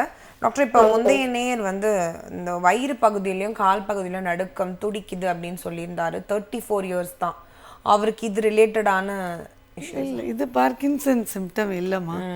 இது பேஷண்ட்டை பார்த்தா தான் நம்மளுக்கு தெரியும். இன்னொருத்தர் சொன்னதும் பார்க்கின்சன் இல்லை. ஆமாம், அதாவது கையில் கிராம்ப்ஸ் வரலாம், அது லோக்கலாக ரத்த ஓட்டம் இல்லாமல் இருக்கலாம், இல்லை லோக்கலாக நரம்பு மேலே ப்ரெஷர் இருக்கலாம், சுகர் இருக்கலாம், பிபி இருக்கலாம், பார்த்தா தான் தெரியும். டிஸ்க் ப்ரொலாப்ஸ் இருக்கலாம். இது ஆனால் பார்க்கின்சன் இல்லை. இந்த 2 நோயாளிகள் சொன்னதும் அந்த நோய் இல்லை. ஓகே. அண்ட் நீங்கள் ஒரு சீனியர் மோஸ்ட் டாக்டர் இந்த ஸ்பெஷலைஸ்டு இன் நியூராலஜி அப்படி இருக்கும்பொழுது இந்த பார்க்கின்சன்ஸ் நோய்க்கு நீங்கள் முன்னாடி கடைப்பிடிச்சிட்டு வந்த சிகிச்சை முறைகள் இருக்கும்ல, இப்போ ரொம்ப அட்வான்ஸ்டாக நிறைய ரிசர்ச் பண்ணியிருப்பாங்க. இப்போ என்ன அட்வான்ஸ்டு சிகிச்சை முறைகள் நீங்கள் ஃபாலோ பண்ணிட்டு இருக்கீங்க? நிறையாவே வந்திருக்கு. முக்கியமாக சொல்லணுன்னா டிபிஎஸ் அப்படின்னு ஒரு சர்ஜிக்கல் மெத்தட் வந்திருக்கு, டீப் பிரெயின் ஸ்டிமுலேஷன்னு. இப்போ இந்த கை நடுக்கம் மருந்துகள் கொடுத்து கூட குறையலைன்னு வச்சுக்கோங்க. அப்போ அவங்களுக்கு வந்து ஆழ் மூளையில் ஒரு ஸ்டிமுலேஷன் கொடுக்கறதுக்கு, அது எல்லா பேஷண்ட்டுக்கும் பொருந்தாது, ஆனால் சில பேஷண்ட்டுக்கு பொருந்தும். எனக்கு தெரிஞ்சு 15 வருஷமாக ரொம்ப நல்லா அது பண்ணி இருக்கிறவங்களும் இருக்காங்க. ஸோ இது ஒரு முன்னேற்றம், டீப் பிரெயின் ஸ்டிமுலேஷனுங்கிறது. அது வர மருந்துகள்லேயே நிறையா முன்னேற்றம் வந்திருக்கு. இப்போது நம்ம முன்னாடி டோப்பா மட்டும்தான் வச்சுருந்தோம். இப்போ டோப்பா மாதிரியே ஆக்ட் பண்ணுற மருந்துகள் அந்த மாதிரியும் நிறையா இருக்குது. அது தவிர இப்போ கேட்ஜெட்ஸ்ன்னு ஒரு புது கேட்ஜெட்ஸ் இல்லையில எல்லோரும் வாட்ச் போட்டுண்டு அவங்க பல்ஸ் ரேட்லாம் பார்த்துக்கிறாங்கல்ல, நீங்கள் பார்த்துருப்பீங்க. அதுபோல் கேட்ஜெட்ஸ் எல்லாம் இருக்குது. அவங்க மசில் டென்ஷன் எப்படி இருக்குது, அவங்க நடை எப்படி இருக்குது, அவங்க விழுகிற சான்சஸ் என்ன, ரிமோட் சென்சிங், அதாவது டெலிமெடிசன் சொல்லி அவங்க வீட்டிலேயே அவங்க இருப்பாங்க, இவங்க லேபில் இருந்து செக் பண்ணி இல்லை அவங்க வலது கால் சரியாக இல்லை, இந்த மாதிரி சொல்லக்கூடியதெல்லாம் இருக்குது. ஸோ நிறையா முன்னேற்றம் இருக்குது. அது வந்து இன்னும் டெய்லி யூஸ்க்கு வர்றதுக்கு இன்னும் கொஞ்சம் நாள் ஆகும். ஆனால் முக்கியமாக இந்த கிளாசிஃபிகேஷன் மாறினதுலேருந்து டயக்னோசிஸ் கொஞ்சம் ஈஸியாகிடுதுன்னு நினைக்கிறேன் நான். இந்த சின்யூக்ளின் ஸ்கின் பயாப்சி அதெல்லாம் வந்திருக்கு இப்போது. ஸோ டெஃபினட்டாக இன்னொரு நெக்ஸ்ட் 5 இயர்ஸில் நிறையா சேஞ்சஸ் எதிர்பார்க்கலாம். ஓகே, இப்போது பார்க்கின்சன்ஸ்க்கு நீங்கள் கேட்ஜெட்ஸ் பற்றி சொல்லியிருந்தீங்க. இந்த கேட்ஜெட்ஸ் வந்து அவங்க விழுறதை தடுக்க முடியுங்களா? அதை எப்படி மானிட்டர் பண்ணுவீங்க? என்ன மாதிரியான கேட்ஜெட்ஸ்லாம் யூஸ் பண்ணுறாங்கன்னு சொல்லி? இல்லை, வேரபிள் கேட்ஜெட்ஸ்னு நம்ம மேலே போட்டுக்கிற மாதிரி தான் சொல்கிறாங்க. காலில் இதில் அது போட்டுட்டு அவங்களுக்கு எக்ஸசைஸ் பண்ணோம் நடக்க சொன்னாக்கா you can make an assessment. இந்த கால் ரொம்ப வீக்காக இருக்குது, எந்த மசில் குரூப் வீக்காக இருக்குது, எதுக்கு ரொம்ப எக்ஸசைஸ் கொடுக்கணும், எதனால் விடுறதுக்கு வாய்ப்புகள் நிறையா இருக்குது, அது தடுக்கிறதுக்கு என்ன பண்ணணும் எல்லாம். ஸோ இதெல்லாம் தான் ரீசன்ட் அட்வான்சஸ். ஸோ எக்ஸசைஸ் பண்ணி நிறையா அதுக்காக ரிசர்ச் இஸ் ஆன் கோயிங். ரிசர்ச்சில் அவங்க இன்னொரு 2-3 வருஷத்தில் எல்லாமே வந்துடும். எல்லாருமே இப்போ ஜிம்மெல்லாம் போகிறாங்க இல்லையா, அதுபோல் பார்க்கின்சனுக்கும் தனியாக உங்களுக்கு எக்ஸசைஸ் பண்ணுற கூட தனியாக வந்துடும், கேட்ஜெட்ஸும் வந்துடும். ஸோ பாதி மருந்துகளாலேயும் பாதி இந்த எக்ஸசைஸ்னாலேயும் முன்னேறதுக்கு நிறையா வாய்ப்பு இருக்குது. சர்ஜரியும் ஒரு ரோல் சொன்னேன் நான், டிபிஎஸ்ன்னு சொல்லி, அதுவும் செலக்டட் பேஷண்ட்ஸ்க்கு definitely it will help. Okay, இப்போது 60 வயது மேலே ஒருத்தவங்களுக்கு பார்க்கின்சன்ஸ் பிரச்சனையால் பாதிக்கப்படுறாங்கன்னும் பொழுது அதை குணப்படுத்த முடியுங்களா? ஒரு தொடர்ச்சியாக மருந்து எடுக்கிறதுனாலையோ இந்த ஒர்க் அவுட்ஸ் பண்ணுறதுனாலையோ குணப்படுத்த பாசிபிளா, இல்லை இட்ஸ் அ கண்டிஷன் த்ரூ அவுட்டாக அது கோ த்ரூ பண்ண போகிறோமா? மேடம், 2 விஷயம். க்யூர்ன்ற வார்த்தைக்கு இடமே இல்லை. ஏன்னா மூளையில் படிப்படியாக அந்த டோப்பமின்ஸ் இருக்கிற செல்கள் காணா போயிட்டே இருக்குது, இறந்து போயிட்டே இருக்குது. அதனால் அந்த ரீப்ளேஸ்மெண்ட்டை தான் நம்ம பண்ணுறோம். ஸோ க்யூர்ன்றது இங்கே அப்ளை ஆகாது, அதாவது குணப்படுத்துறதுன்றது அப்ளை ஆகாது. ஆனால் என்ன பண்ணலாம், ஆரம்பத்திலே கண்டறிஞ்சால் இப்போ 3 வருஷத்தில் மோசமாக கேஸை ஒரு 15 வருஷம் நம்மளுடைய லைஃப் ஸ்டைல் இம்ப்ரூவ் பண்ணிக்க முடியும். இப்போ நம்ம செய்கிற வேலையை செய்யணும் இல்லையாம்மா, ஒரு வீட்டில் வேலை செய்யணும், ஆஃபீஸில் வேலை செய்யணுன்னா இந்த எக்ஸசைஸ் எல்லாம் பண்ணியாச்சு, நம்ம மூளை திறனும் கெட்டு போகாமல் பார்த்துக்க முடியும், டிப்ரெஷன் போகாமல் பார்த்துக்க முடியும். So there is a role. ஆனால் க்யூர்னு நான் சொல்ல மாட்டேன். இது ஒரு பெனேஷியா. இதனால் நன்மை இருக்குது. ஒரு டிசீஸ் கிடக்கடான்னு ஒரு 3 வருஷத்தில் மோசமாகி அவங்க இறந்து போகிறத விட ஒரு 15 வருஷம் நல்லபடியாக இருந்து அவங்க வேலையை செய்துட்டு போகிறதுன்றது அது ஒரு முன்னேற்றம் என்னை பொறுத்தவரையில். ஓகே. காமாட்சி மெமோரியல் ஹாஸ்பிட்டலில் பார்க்கின்சன்ஸ்க்கு என்ன ஒரு சிறப்பான மருத்துவ முறை நீங்கள் கடைபிடிக்கிறீங்க? உங்கள் மருத்துவமனையோட ஸ்பெஷாலிட்டி? எங்கள் மருத்துவமனையில் 2-3 இருக்குது ஸ்பெஷாலிட்டி. ஒன்று நாங்கள் டயக்னோஸ் பண்ணிடுறோம். டயக்னோசிஸ் எக்ஸ்க்ளூஷனில் மீதியெல்லாம் இல்லைன்றது நீக்கிடுறோம். We have a very good physiotherapy unit. They train them. அந்த ஸ்கோர்ஸ் யூஸ் பண்ணி அவங்களுக்கு எந்த அளவு எந்த மசில் வீக்னஸ் சொல்லி ட்ரெயினிங் ஆரம்பத்தில் ஹாஸ்பிட்டலில் கொடுத்து அப்புறம் அவங்க வீட்டுக்கு ஆள் அமைச்சு பண்ணுறோம். அந்த மாதிரி physiotherapy we have an excellent இது. அது தவிர we have a support group system. Once in 3 months we call the patients and the caretakers. அவங்களுக்கு பார்க்கின்சன் நோய் பற்றினது சொல்லி ஒரு 6 நாள் இருந்து சொல்லி அவங்களுக்கு எல்லாம் காமிச்சு கொடுக்குறோம். அவங்களையும் பேச விடுறோம். அவங்களுடைய ப்ராப்ளம் என்னன்றது அவங்க வாயாலே தெரிஞ்சுக்கிறோம். இது ஸோ ஃபிசியோதெரப்பி ஒன்று, டாக்டர்ஸ் டயக்னோசிஸ் ஒன்று, இந்த சப்போர்ட் குரூப் ஒன்று, ஒரு நல்ல டயக்னோஸ்டிக் ஃபெசிலிட்டி இருக்குது. இதே பார்க்கின்சன் நோயாளிகளுக்கு மீதி நோயும் இருக்குது. 60 வயசுக்கு மேலே போனால் ஹைப்பர் டென்ஷன், டயபெட்டிஸ், கிட்னி ஃபெயிலியர்னு. So it's a multi speciality hospital. So we can manage their nutrition, geriatric problems, urinary problems, diabetes, hypertension. So எல்லாத்துக்குமே ப்ரொவிஷன் இருக்கிறதுனால we are able to give a holistic care in Kamakshi Hospital. Okay. இப்போ 2 நேயர்கள் இருக்காங்க, பேசலாம். வணக்கம். யார் எங்கேருந்து அழைக்கிறீங்க? வணக்கம்மா, நான் கரூர் மாவட்டம் புலியூர்மா, நடராஜன் பேரு. அம்மாவுக்கு வயசு 83. அவங்களுக்கு ஒரு 10 இயர்ஸ்க்கு மேல பார்க்கின்சன் இருக்கு. இப்போ அவங்க ட்ரீட்மெண்ட்ல இருந்துட்டு இருக்காங்க. அவங்களுக்கு ஃபுட்டு எந்த மாதிரி கொடுத்தா பார்க்கின்சன் கொஞ்சம் நல்லா இருக்கும், என்ன மாதிரி ஃபுட்டு கொடுக்க கூடாது? ஓகே, நீங்க தொடர்ந்து நிகழ்ச்சியை பாருங்க, டாக்டர் உங்களுக்கான பதில சொல்வாங்க. மற்றும் ஒரு நேயர். வணக்கம். யார் எங்க இருந்து அழைக்கிறீங்க? ஹலோ, சொல்லுங்கம்மா, யார் எங்க இருந்து பேசுறீங்க? நான் சூலாங்குறிச்சி, கள்ளக்குறிச்சி பக்கத்துல சூலாங்குறிச்சி.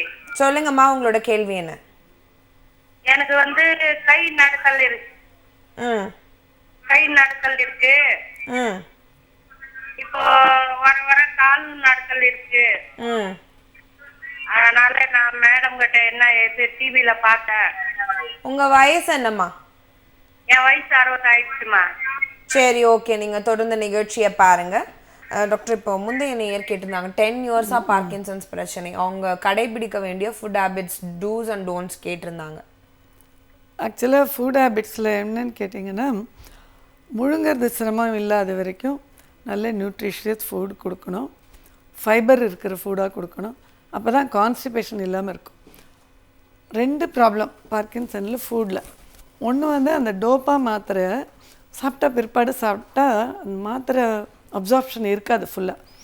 ஸோ அது முக்கியமாக கடைபிடிக்க வேண்டியது. அந்த மாத்திரையை சாப்பாடுக்கு 1/2 மணி நேரம் 1 மணி நேரம் முன்னாடி கொடுக்கணும். அந்த நோயாளிகள் நல்ல ப்ரோட்டீன் ஃபுட்டு, ஃபேட் ஃபுட் எடுத்தப்புறம் டோப்பா எடுத்தாச்சுன்னா இந்த டோப்பா அப்சார்ப்ஷன் இருக்காது, அப்போ அது வேலை செய்யாது. இதுதான் முக்கியமாக சொல்லிக் கொடுக்கணும். அடுத்தது அவங்களுடைய மெயின் ப்ராப்ளம் கான்ஸ்டிபேஷன். அவங்களுக்கு டெய்லி மோஷன் போகிறதே இல்லை, அது ஒரு பெரிய கம்ப்ளைண்ட்டு. அப்போ நிறைய ஃபைபர் இருக்கிற ஃப்ரூடு, நிறையா ஃப்ளூயிட்ஸு, அவங்களுடைய ஈட்டிங் ஹேபிட்ஸ், கொஞ்சம் எக்ஸசைஸ் பண்ணால் தான் பசி எடுக்கும். இது ரொம்ப முக்கியம். முக்கியமாக நாங்கள் சொல்லிக் கொடுக்குறது என்னென்னா வழக்கப்படுத்துதல்னு ஒன்று சொல்லிக் கொடுப்போம். அதாவது அன்னாடம் மார்னிங் எழுந்துக்கிறது ஒரே டைம், எக்ஸசைஸ் பண்ணுறது ஒரே டைம், பிரேக்ஃபாஸ்ட் ஒரே டைம். நீங்கள் ஒரு நாளைக்கு 5 மணிக்கு எழுந்திருக்கிறது, ஒரு நாளைக்கு 8 மணிக்கு எழுந்துக்கிறதுனா இந்த வழக்கப்படுத்துதல் வராது. ஸோ எக்ஸசைஸ்க்கு timing, cycling timing, breakfast time, கொஞ்சம் வாக் போகிற டைம், இதெல்லாமே நீங்கள் வழக்கப்படுத்தி குறிப்பிட்ட நேரத்தில் பண்ணுற போது பசி எடுக்கும், சாப்பிட முடியும், கான்ஸ்டிபேஷன் இருக்காது. ஸோ 3 விஷயம். சாப்பாடுக்கு ஒரு 1 hour முன்னாடி டோப்பா கொடுக்கணும், இல்லை 1 hour பின்னாடி கொடுக்கணும். ஃபுட், ஃபேட்டி ஃபுட் இல்லை ப்ரோட்டீன் இருக்கிற ஃபுட்டுக்கு அப்புறம் டோப்பா கொடுக்கக்கூடாது. இதுதான் முக்கியமாக தெரியணும் பேஷண்ட்டுக்கு. 2வது ஃபைபர் நிறைய இருக்கிற ஃபுட் எடுக்கணும். கூட இருக்கிற டிசீஸ், சப்போஸ் டயபெட்டிஸ், ஹைப்பர் டென்ஷன்னா அதுக்கு தகுந்த மாதிரியான ஃபுட் எடுக்கணும். அப்புறம் வழக்கப்படுத்திக்கணும் உங்களுடைய ஆக்டிவிட்டியை. ஒரு நாள் எக்ஸசைஸ் பண்ணுறது, இன்னொரு நாள் பண்ண மாட்டேன்றது, அப்படியெல்லாம் இல்லாமல் குறிப்பிட்ட நேரத்தில் குறிப்பிட்ட வேலையை செய்கிற போது ஆட்டோமேட்டிக்காக நம்ம சிஸ்டம் கேரப் ஆகி மோஷன் போகிறதும் அதில் ஒரு சிஸ்டமில் வந்துடும். ஸோ இதுதான் நாங்கள் எல்லா பேஷண்ட்டுக்கும் சொல்கிறோம். நீங்களும் இதை தயவுசெய்து கடைப்பிடிங்க. ஓகே. அந்த 2வது அம்மா சொன்னாங்க இல்லையா, கை நடுக்கம் தொடங்கி இப்போ கால் நடுக்கமோ இருக்கு. 65 வயசுக்கு அப்புறம் கை நடுக்கம் அப்புறம் கால் நடுக்கம்னு கட்டாயம் நீங்கள் ஒரு மருத்துவரை போய் பார்த்து இது பார்க்கின்சன் நோயான்னு பார்க்க வேண்டிய அவசியம் இருக்குது. இருந்ததுன்னா அதை நல்லா வைத்தியம் பண்ண முடியும். நீங்கள் நடுக்கத்தெல்லாம் குறைக்கிறதுக்கு மருந்துகள் இருக்குது, நீங்கள் போய் பாருங்கள் ப்ளீஸ். செக்அப் மருத்துவ நிகழ்ச்சியில் இணைப்பில் இருக்கும் நேர்களுடன் பேசலாம். வணக்கம், யார் எங்கிருந்து அழைக்கிறீங்க? மேடம். ஹலோ, சொல்லுங்க, யார் எங்கிருந்து பேசுறீங்க? Madam, hello.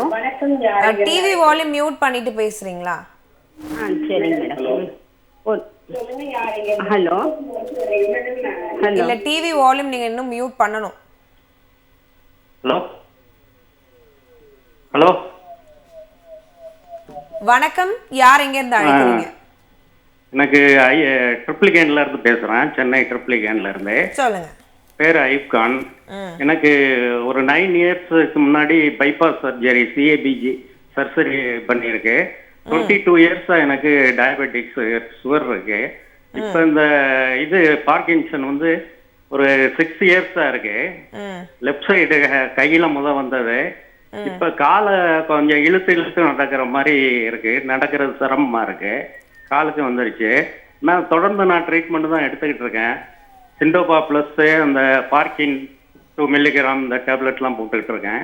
மற்றபடி ஹார்ட்டுக்கு சுகருக்கெல்லாம் டேப்லெட் போட்டுக்கிட்டு இருக்கேன். இன்னும் வந்து கியூர் ஆகலை எனக்கு. ஓகே. கியூர் ஆகலைன்னா கூட டெவலப் ஆகாமல் இருக்கேன்னு பார்க்குறேன். ஆனால் அதிகமாகிட்டு தான் போகுது. அது எக்ஸசைஸ் செய்கிறேன், ஒரு நாளைக்கு 40 மினிட்ஸு. வாக்கிங் ஒரு 30 மினிட்ஸ் போகிறேன். சரி. ஏன் இந்த உங்களுக்கு கோமாபிடிட்டிஸ்ன்னு சொல்லி கார்டியாக் அண்ட் டயபெட்டிஸும் இருக்குது இல்லைங்களா? ஸோ டயபெட்டிஸ் கண்ட்ரோல் அதெல்லாம் சரியாக செக் பண்ணிக்கிறீங்க இல்லையா நீங்கள்? இப்போ அது தவிர நீங்கள் ரெகுலராக இந்த மாத்திரையை கொஞ்சம் அட்ஜஸ்ட் பண்ணும்படி இருக்கும். இப்போது ஆரம்பத்தில் நம்ம இந்த சிண்டோப்பாலாம் ஒரு டோஸ் கொடுப்போம். அப்புறம் அதில் கொஞ்சம் படிப்படியாக உங்களுக்கு கூடுதலாக இருதுன்னா மாத்திரைகளை அட்ஜஸ்ட் பண்ணணும். வேறு மாத்திரைகளும் சேர்ந்து கொடுக்கும்படி இருக்கும். ஃபிசியோதெரப்பியும் பண்ணும்படி இருக்கும். டெய்லி நடக்கிறீங்களா, நீங்கள் ஃபிசியோதெரப்பி பண்ணுறீங்களா, இதெல்லாம் ரொம்ப இம்பார்ட்டண்ட்டு. சைக்கிளிங் பண்ணுறதுக்கு உங்கள் கார்டியாலஜிஸ்ட் பர்மிட் பண்ணுறாங்களான்னு கேட்டுக்கோங்க. ஏன்னா கார்டியாக் ஸ்டேட்டஸ் வச்சு தான் நம்ம சைக்கிளிங் எக்ஸசைஸ் எல்லாமே சொல்கிறோம்.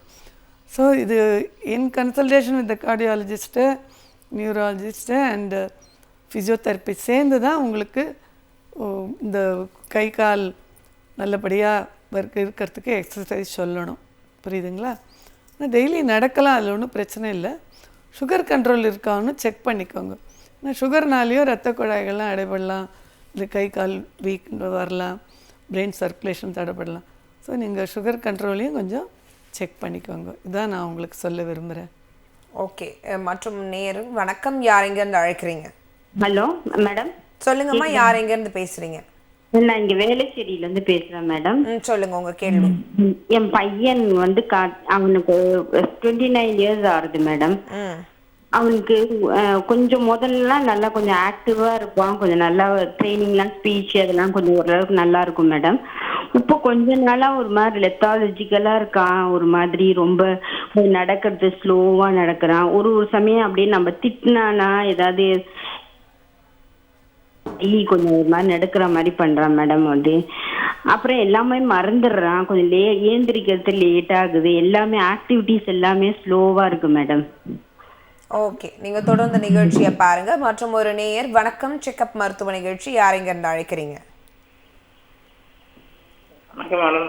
வணக்கம், சொல்லுங்க, யார் எங்கேருந்து பேசுறீங்க? என் பேர் பன்னீர்செல்வங்க. சொல்லுங்க. எனக்கு ரத்த அழுத்தம் மற்றும் சர்க்கரை நோய் இருக்குங்க. அதனால எனக்கு 60% நான் பார்த்துருக்கேங்க.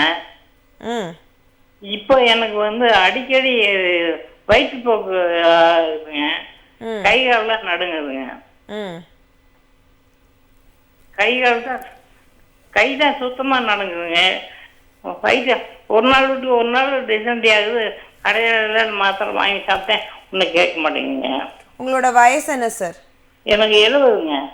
70ங்களா? முன்னாடி என்ன பிரச்சனை இருக்குன்னு சொன்னீங்க? இதே சர்க்கரை மற்றும் ரத்த அழுத்தம் தாங்க. ஓகே, ரத்த அழுத்தம் பிரச்சனை இருந்திருக்கு. ஓகே, இப்போ நம்ம ரெண்டாவது கேள்வி கேட்டவருக்கு முதல்ல பதில் சொல்லிடலாம். அடிக்கடி வயிற்றுப்போக்கு இருக்குன்னா முதல்ல அதை கவனிக்கணும். அதுலேயே நிறைய எலக்ட்ரோலைட்ஸு ஃப்ளூயிட்ஸ் எல்லாம் போயிடும். இப்போது நம்மளுக்கு உடம்புல பிபி ட்ராப் ஆகி ஃப்ளூயிட் இல்லாமல் சோடியம் குறைஞ்சாலே கை கால் நடுக்கம் வரலாம். சரிங்களா? ஸோ இது நீங்கள் கவனிக்க வேண்டியது உங்கள் குடல் நோயை என்னத்தினால டயரியா டிசென்ட்ரி அதை பார்த்து ஃப்ளூயிட் கரெக்ஷன் பண்ணி அதுக்கப்புறமும் நடுக்கம் இருந்தால் தான் நம்ம நரம்பியல் பற்றி யோசிக்கணும். சரிதுங்களா? பிபி இருந்தாலும் பிபி ஃப்ளக்சுவேஷன் இருந்தாலும் நீங்கள் ரொம்ப சோடியம் கம்மி பண்ணிட்டாலும் கையில் நடுக்கம் வரத்துக்கு வாய்ப்பு இருக்குது. ஸோ நீங்கள் அந்த முறையில் செக்கப் பண்ணிக்கோங்க. இந்த முதல் காலர் என்ன சொன்னாங்க, அந்த பையன் அதுவும் பார்க்கின்சன் மாதிரியே இல்லைம்மா. அது நம்ம செக் பண்ணணும். It can be anything. தசைநார் சம்மந்தப்பட்டதா, ஸ்பைனல் கார்டு சம்மந்தப்பட்டதா, மூளை சம்மந்தப்பட்டதா, எல்லா பாசிபிலிட்டியும் நீங்கள் சொல்கிறீங்க. நீங்கள் ஹாஸ்பிட்டலில் போய் காமிச்சிக்கோங்க. ஆனால் இது டெஃபினட்டாக நீங்கள் சொல்கிற சிம்டம்ஸ் பார்க்கின்சனில் ஃபிட் ஆகலை. Sorry, I am not able to help you. Okay doctor, இப்போ முன்னாடி பேசும்போது சின்யூக்ளின்னு சொல்லியிருந்தீங்களா, அது என்ன, அதை பற்றி டீட்டெயிலாக சொல்கிறீங்க? அப்பா, இப்போது டயக்னோசிஸ் நான் சொன்னேன் இல்லைங்களா, உங்களுக்கு முன்னாடி கிளினிக்கலாக அப்படி பேஷண்ட்டு நடந்து உள்ளே வரும்போதே டயக்னோஸ் பண்ணிடலாம். It's a clinical diagnosis. அவருக்கு முகத்தில் இமோஷனே காட்ட தெரியாத ஒரு முகம், குத்திட்ட பார்வை, ஸ்டூப்பிங்கு அப்படிலாம் சொன்னோம். இந்த மாதிரி தான் இருந்தது போன வருஷம் வரைக்கும். திடீர்னு இந்த வருஷம் அவங்க டயக்னோஸ்டிக் க்ரைட்டீரியாவை மாற்றிட்டாங்க. அதில் ஒன்று சின்யூக்ளியோபதின்றது, அதாவது அது ஒரு ப்ரோட்டீன் ஃபோல்டிங். இந்த சின்யூக்ளின்றது ஸ்கின்னில் பயாப்சி பண்ணால் கூட தெரியும் அதிகமாக சின்யூக்ளின் குவியல்கள் இருக்குது அப்படின்னு சொல்கிறாங்க. அதே போல் முதுகில் நரம்பு தண்டில் ஒரு ஊசி குத்தி ஒரு நீர் எடுப்போம், சிஎஸ்எஃப்னு பேர், அதுலேயும் நம்ம டெமான்ஸ்ட்ரேட் பண்ணலான்னு.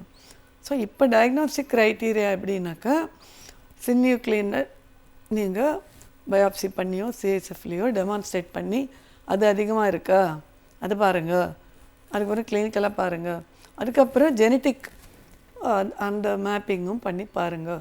ஸோ இது மூணும் சேர்ந்து, அதாவது நியூரலாஜிக்கல், சின்யூக்ளியோபதி, ஜி ஜெனட்டிக், என்எஃப்ஜி அப்படின்னு கொண்டு வராங்க. ஸோ இப்படி வந்தால் தான் நம்ம அறுதிட்டு இது பார்க்கின்சன்னு சொல்ல முடியும். இல்லாட்டா இது பார்க்கின்சன் மாதிரி இருக்கிற மற்ற நோயாகவும் இருக்கலாம். இது ஒரு பெரிய முன்னேற்றம். ஏன்னா பின்னாடி இந்த சின்யூக்ளியனுக்கு வைத்திய முறைகள் வந்துடும் சீக்கிரமாகவே. வந்தாத்துன்னா இந்த மாதிரி பார்க்கின்சனோட நம்ம கஷ்டப்பட தேவையில்லை. ஸோ இதுதான் சின்யூக்ளியோபதின்றதான் லேட்டஸ்ட்டு. இப்போ இந்த கிளாஸிஃபிகேஷன் ஒரு 2-3 மாதம் தான் ஆறுது. ஓகே, நான் ஒன்று உங்களுக்கு சொல்ல விருப்பப்படுறேன். இப்போ நம்ம என்ன சொன்னோம், டோப்பா தான் மெயின் ட்ரக், டோப்பா தான் ட்ரீட்மெண்ட்டு, டோப்பமின் தான் பிரெயினில் இல்லை அப்படின்னு சொன்னோம். ஆனால் இந்த டோப்பா மருந்து கொடுக்கறதுக்கு முன்னாடி இந்த நோயாளிகளுக்கு சிலது தெரியணும். இந்த டோப்பா எப்படின்னு சொன்னால், ஒரு பக்கம் பேஷண்ட்டுக்கு ஃபாஸ்ட்டாக வேலை செய்ய முடியும், ட்ரிமர் குறையும், பிரெடிகனிஸே குறையும், அவங்க கொஞ்சம் நல்லாயிடுவாங்க, வேலை செய்ய முடியும். ஆனால் அதே சமயம் இது நாள்பட சாப்பிட்ற போது இதனால் இருக்கிற பின்விளைவுகளும் அவங்களுக்கு நம்ம சொல்லணும்.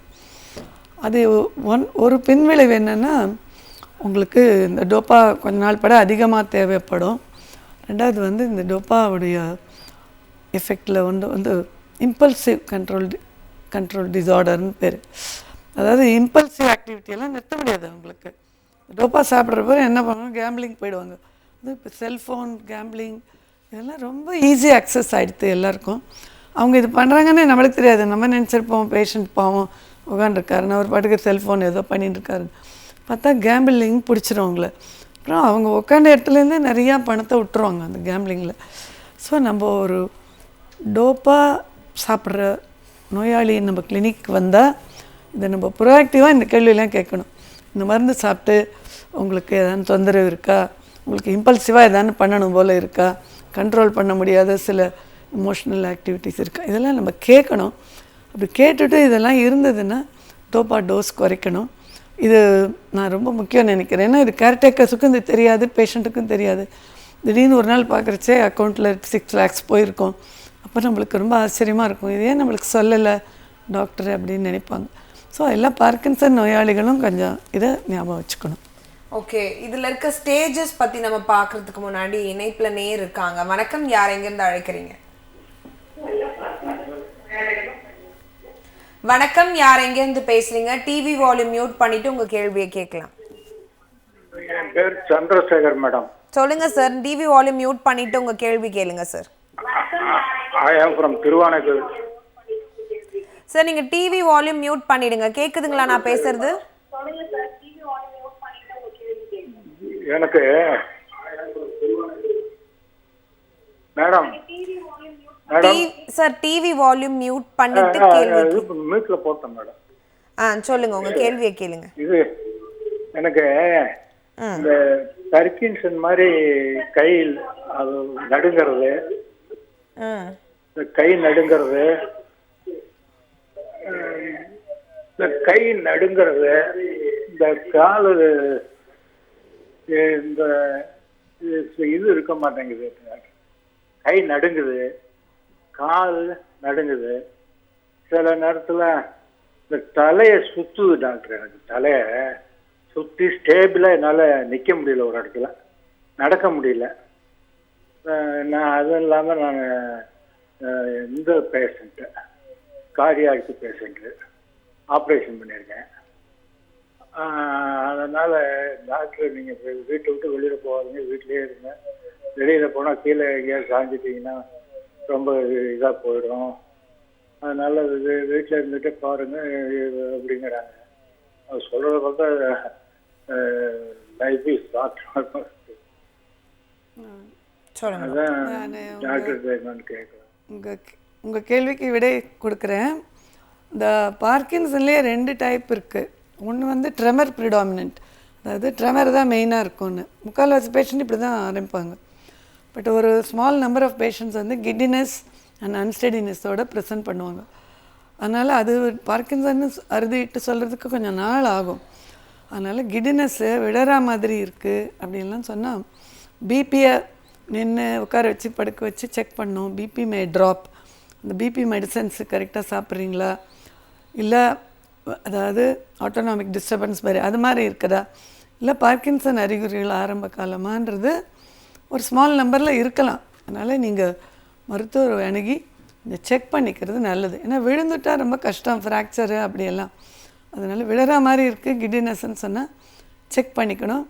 மூளைக்கு ரத்த ஓட்டம் இல்லைனாலும் இந்த மாதிரி இருக்கலாம். கழுத்து நரம்பு தசை பிசைக்கினாலும் இப்படி இருக்கலாம். ப்ளீஸ் செக் பண்ணிக்கோங்க சார். விழற மாதிரி இருக்கிறவங்க இப்படியே வச்சுக்கூடாது. ஓகே, மற்றும் ஒரு நேயர். வணக்கம், யார் எங்கேருந்து அழைக்கிறீங்க? ஹலோ, வணக்கம். டிவி வால்யூம் மியூட் பண்ணிட்டு பேசலாம். ஹலோ மேடம், நாங்கள் ஈரோடு இருந்து பேசுகிறோங்க மேடம். இல்லை, நீங்கள் இன்னும் டிவி வால்யூம் மியூட் பண்ணல. நீங்கள் மியூட் பண்ணாதான் கிளியராக கேட்கும் எனக்கு நீங்கள் பேசுறது. ஓகே. ஹலோ, சொல்லுங்க, உங்கள் கேள்வியை கேளுங்க. மேடம், நாங்கள் ஈரோடுல இருந்து பேசுகிறோம் மேடம். சொல்லுங்க. கோபால் வைஸ் தான் பேசுகிறேன். ஹலோ, அவர் எங்கள் வீட்டில் 75 இயர்ஸ் ஆகுது மேடம். அவர் வந்து பிக்ஸ் மாத்திரை சாப்பிட்றாரு. அப்புறம் அதே மாதிரி மூளையிலிருந்து ரத்த குழாய் அடப்புன்னு சொல்லி அதுக்கு ஒரு மாத்திரை, அதே மாதிரி கை ஸ்ட்ரோக்குக்கு ஒரு மாத்திரை சாப்பிட்டு இருக்காரு மேடம் டெய்லி. என்னன்னா நடக்கவே மாட்டேங்கிறாரு மேடம். ஓகே. பாத்ரூமுக்கெல்லாம் கூட நடக்கதான் ரொம்ப சிரமப்படுறாரு. ஹலோ ஹலோ சொல்லுங்க. அதான் நடக்கவே மாட்டேங்கிறாரு. என்ன ரீசன் தெரியும். சோடியம் வேற அடிக்கடி குறைஞ்சு வரும் மேடம். சரி, நீங்க தொடர்ந்து நிகழ்ச்சியை பாருங்க, டாக்டர் உங்களுக்கான ஆலோசனை சொல்லுவாங்க. சொல்லுங்க டாக்டர். நீங்கள் நடக்கவே மாட்டேன்றான்னா நம்ம கட்டாயம் செக் பண்ணணும். இது வந்து முட்டி வலி இருந்தால் கூட நடக்க மாட்டாங்க, பேக் பெயின் இருந்தால் கூட நடக்க மாட்டாங்க, இல்லை பேலன்ஸ் இல்லைனாலும் நடக்க மாட்டாங்க. இப்போ நீங்கள் சொல்கிறீங்கல்ல ஆல்ரெடி ஃபிட்ஸுக்கான மாத்திரை சாப்பிட்றாங்கன்னு சொல்லி, அதோட ஸ்ட்ரோக் வேறு வந்ததுன்னு, அதோட சோடியம் வேறு கீழே போகிறது, இது 3 சொல்லிட்டீங்க. அப்போ பேஷண்ட்டை பார்த்து ஏன் நடக்க மாட்டேன்றாருன்றதை நம்ம பார்த்தா தான் சொல்ல முடியும். லோக்கல் காஸா, இல்லை பிரெயினில் இருக்கிற காஸா, இல்லை மருந்து விளைவா, இல்லை சோடியம் லோவானாலே அது சரியாகிறதுக்கு கொஞ்ச நாள் ஆகும். அதுக்கான மாத்திரைகள் கொடுக்குறீங்களா, நீங்கள் வந்து செக் பண்ணிக்கணும். பண்ணால் தான் சொல்ல முடியும். ஆனால் இது பார்க்கின்சனுக்கு சம்மந்தமானது இல்லை, நீங்கள் சொல்கிற சிம்டம்ஸ். சரியா? Okay doctor. இப்போ மற்றும் ஒரு நேயர். வணக்கம், யார் இங்கேருந்து அழைக்கிறீங்க? ஹலோ, வணக்கம் சார், யார் எங்கேருந்து பேசுறீங்க? நான் ராஜமனோகரன் பேசுறேன். சொல்லுங்க. சேலத்துல இருந்து பேசுறேன். ம் என்னுடைய ஒய்ஃப் வந்து ஒரு 12 இயர்ஸ்க்கு முன்னால பார்க்கின்சன்ஸ் ஸ்டார்ட் ஆச்சு, கை நடுங்க ஆரம்பிச்சது. ம் அதுக்கப்புறம் நாங்க டாக்டர்கிட்ட போனோம். அவர் வந்து சிண்டோஃபா 110 எழுதி கொடுத்தாரு. ம் அதுதான் ஸ்டார்ட் இருந்தோம். அப்படியே ஒரு மாதிரியா போயிட்டு இருந்தது. இப்போ 2 இயர்ஸா என்னன்னா லெக், ரைட் சைடு லெக் வந்து சரியா மூவ் ஆக மாட்டேங்குது அப்பப்போ. ம் அப்புறம் டாக்டர்கிட்ட கேட்டதுக்கு இது அடுத்த ஸ்டேஜுக்கு இப்போ போயிட்டாங்க இவங்க, அது அப்படித்தான் இருக்கும், நீங்க இதை மாத்திரை சாப்பிடுங்கன்னாங்க. அதுதான் இப்போ சாப்பிட்டுட்டு இருக்கோம். அதுக்கு மேற்கொண்டு வேற ஏதாவது செய்ய முடியுமா, அதுக்கு ஏதாவது வைத்தியம் இருக்குமா அப்படின்னு தான் கேட்கலாம். அதாங்க இந்த ஸ்டேஜிங்கிறது ஆரம்ப கட்டத்தில் ஒரு ட்ரமர் அவ்வளோதான் இருக்கும். அதோடய நடமாடுவாங்க, அவங்க வேலையை டெய்லி வேலையை பார்த்துக்குவாங்க. அப்புறம் நீங்களே பார்க்குறீங்க, அடுத்த ஸ்டேஜ் வந்தோடனே இன்னொரு பக்கமும் அந்த ட்ரெமர் வந்துடும், அவங்க வேலையை பார்த்துக்கிறது சிரமமாயிடும். பட் ஸ்டேஜ் 3, ஸ்டேஜ் 4, ஸ்டேஜ் 5 வரும்போது அவங்களுக்கு இந்த மாதிரியான பிரச்சனைகள்லாம் வந்துடும். ஃபிசியோதெரப்பி இது தவிர, பார்க்கின்சன் தவிர வேறு எதாவது இருக்கா, பிரெயின் ஸ்கேன் எதுன்னு எடுத்து பார்த்தாங்களான்னு தெரியல எனக்கு, பார்க்கணும். சில சமயம் கூட ஆட் பண்ணி வேறு எதாவது டிசீஸ் இருக்கலாம், ஒரு ஷாட்டிக்கா வந்திருக்கலாம், இல்லை மசில் ஸ்ப்ரெயின் வந்திருக்கலாம், அதனால அந்த காலை நகர்த்தாமல் கூட இருக்கலாம். இல்லை பார்க்கின்சனுடைய ட்ரக்கு கொஞ்சம் ஆட் பண்ணி இன்னும் கொஞ்சம் கூட்டும்படி இருக்கும். அது பேஷண்ட் பார்த்தா தான் நம்ம சொல்ல முடியும். ஃபிசியோ பண்ணுறீங்களா சார் ரெகுலராக? காலர் லைனில் இல்லை. ஸோ ஃபிசியோதெரபிஸ்ட்டு கரெக்டாக சொல்லிடுவாங்க முதல்ல இருந்த பிரச்சனை என்ன, இப்போ இருக்கிற பிரச்சனை என்னென்னு. ரத்த ஓட்டம் காலில் சரியாக இருக்கான்னு செக் பண்ணிக்கணும். இன்னும் ஏஜ் ஆக ஆக பார்க்கின்சன் ப்ளஸ் மீதி கண்டிஷன்ஸும் இருக்க வாய்ப்பு இருக்குது. அதனால் பார்க்கின்சனாக இருந்தால் ஃபிசியோ கூட்டி மாத்திரையை கூட்டணும். பார்க்கின்சன் தவிர வேறு ஏதாவது இருக்கான்றதையும் செக் பண்ணணும். சரிங்களா? ஓகே டாக்டர், இப்போ ஃபைனலி இந்த பார்க்கின்சன்ஸ் பிரச்சனையை டயக்னோஸ் பண்ணுறது பேசிக்கலி என்னென்ன இருந்தால் இதை டயக்னோஸ் பண்ணுற விதங்கள் என்னன்னு சொல்லுங்கள். ஆக்சுவலி டயக்னோசிஸ் 3 விதமாக சொல்கிறோம் மேடம். ஒன்று வந்து பார்த்தோன்னே நான் சொன்னேன் இல்லையா, கிளினிக்கலாகவே டயக்னோஸ் பண்ணிடலான்னு. ஆனால் மீதி கண்டிஷனை ரூல் அவுட் பண்ணணும், அதுதான் ரொம்ப முக்கியம். இப்போது வாஸ்குலர் காசஸ்ன்னு வச்சுக்கோங்களேன், மூளைக்கு ரத்த ஓட்டம் சரியாக இல்லைன்னா கூட அது பார்க்கின்சன் மாதிரி ப்ரெசென்ட் பண்ணலாம். இல்லை டிமென்ஷியா ஆரம்பிக்க போகிறதுனா அது கூட பார்க்கின்சன் மாதிரி ப்ரெசென்ட் பண்ணலாம். இல்லை மூளையில் அந்த பகுதியில் ஏதாவது ஹெமரேஜ் இருந்தால் கூட பார்க்கின்சன் மாதிரி ப்ரெசென்ட் பண்ணலாம். ஹெட் இன்ஜரி நான் சொன்னேன் இல்லையா, டிபிஐன்னு ட்ரோமேட்டிக் பிரெயின் இன்ஜரி. ஸோ மீதி கண்டிஷனை ரூல் அவுட் பண்ணுறது, அதுக்கு தான் டெஸ்ட் பண்ணுறோம், அதுக்கு தான் ஸ்கேன் பண்ணுறோம், அதுக்கு தான் மீதியெல்லாம் பண்ணுறோம். மற்றபடி பார்க்கின்சன்னு ப்ரூவ் பண்ணணுன்னா டாட் ஸ்கேன்னு ஒன்று இருக்குது. அது ரொம்ப ஸ்பெஷலைஸ்டு ஸ்பெக்ட் ஸ்கேன். அது டோப்பமைன் இருக்கிற பகுதி பிரெயினில் சரியாக இருக்குதா இல்லையான்றது சொல்லும், அதை அறுதிட்டு சொல்கிறதுக்கு. இது தவிர 3வது அவங்க மருந்து சாப்பிட்றதுனால வரலான்னு சொன்னேன் இல்லையா, சைக்கியாட்ரிக் மெடிசன்ஸ், அதெல்லாம் என்ன மருந்துகள்னு பார்த்து அதை குறைச்சாலும் குறையிறதுக்கு வாய்ப்பு இருக்குது. ஸோ டயக்னோசிஸ்ன்றது இட்ஸ் அ காம்ப்ளெக்ஸ். இது பார்த்த உடனே சொல்லிடுறோம், ஆனால் அதுதான் அறுதிட்டு சொல்கிறதுக்கு மீதி டெஸ்ட் பண்ணி மீதியை ரூல் அவுட் பண்ணிவிட்டு அப்புறம் தான் நம்ம ட்ரீட்மெண்ட் தொடங்கணும். உடனே டோப்பாக ஆரம்பிச்சிடவே கூடாது. 2-3 தடவை பேஷண்ட் பார்த்துட்டு மீதியெல்லாம் ரூல் அவுட் பண்ணிவிட்டு, it's a trauma for them. நீங்கள் உனக்கு பார்க்கின்சன் நம்ம சொல்லியாச்சுன்னா பேஷண்ட் உடனே போய் நெட்டில் படிச்சுட்டு அவ்வளோதான் எனக்குன்னு ஒரு முடிவுக்கு வந்துடுவாங்க. அப்படி இல்லை, அது நிஜமாகவே பார்க்கின்சன் தான்றது அது கன்ஃபார்ம் பண்ணுறதுக்கு தான் நம்ம மீதி டெஸ்ட் எல்லாம் பண்ணுறோம். ஓகே டாக்டர், நிகழ்ச்சியில் கலந்துக்கிட்டு பல பயனுள்ள ஆலோசனைகளை, தகவல்களை எங்களுக்கு வழங்கியதற்கு மிக்க நன்றி. நேயர்களே, செக்கப் மருத்துவ நிகழ்ச்சி இத்துடன் நிறைவடைகிறது. வணக்கம்.